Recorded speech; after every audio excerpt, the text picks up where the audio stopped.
Hai guys, salam korang. So hari ni ada special sikit. Saya nak update pasal ada satu motosikal baru. Actually motosikal ni dah lama, cuma design dia baru. Motosikal yang saya masukkan adalah Yamaha Y15Zr V2, tetapi dengan design yang amat limited, iaitu design Ultraman. Nak tengok motor dia? Jom kita tengok.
Y15Zr lah, nombor siri kat sini.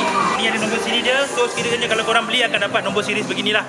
So bermaksud motosikal ni limited. So bila korang dah pakai motor ni, korang boleh pilih nak Ultraman apa? 708, pilih lah mana-mana. Kita kepala, then of course tayar dah diperbesarkan. Tepat 90-80. Okay, 90-80 berbeza dengan Y15Zr version 1 70-90. So agak safety kat sini lah. Lebih stable masa penari of Beri laluan. Okey, untuk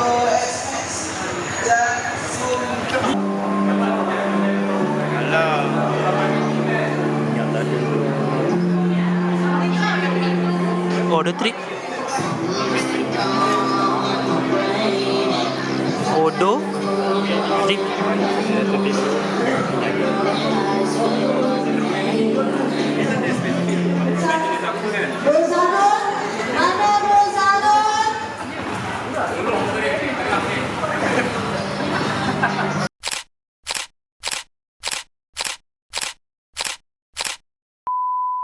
Untuk game Warpong pukul 1, 8 tim bermain 16 orang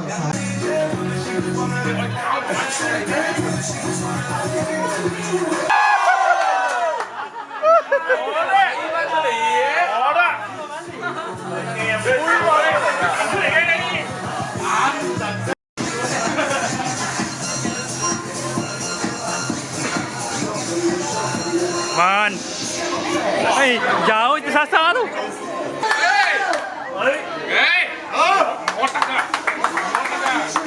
Pak, ada bikers dari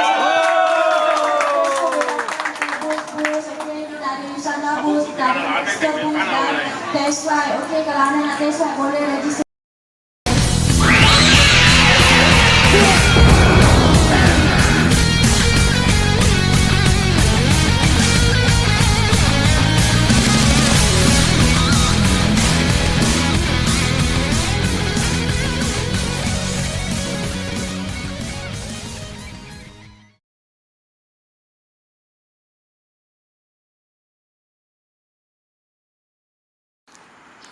Okey, hari ni kita nak belai si sprinter. Kalau korang tengok kat sini, sadis, sedih. Nampak tak? Dia punya rantai. Ya Robby.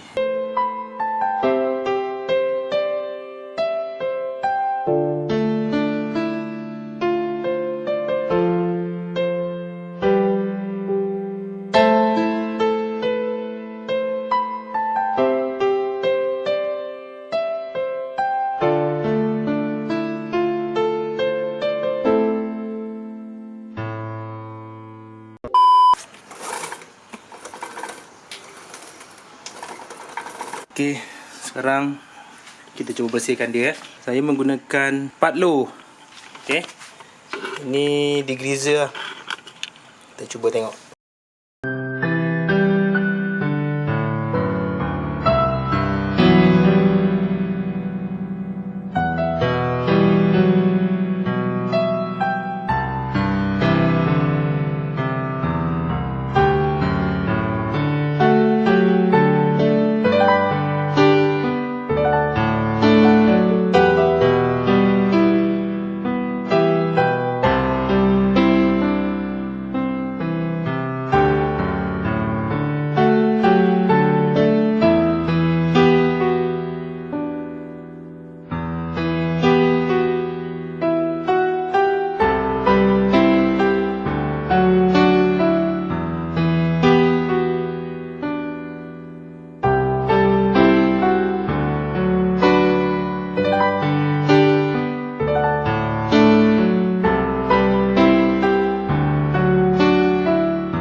Saya anda boleh dapat potong motor seperti SYM Y15Zr yang motor no chill. Di mana benda-benda Ultraman kalau jika nak bertukar mereka memerlukan alat yang untuk menukar menjadi Ultraman, tetapi kita sebagai orang Malaysia kita ada. Kita dapat ni, kita pulas Ultraman fly. Come on, abang boleh takkan dia tak boleh. Abang boleh takkan dia tak boleh. Come on, jump fly please, jump fly. Malu.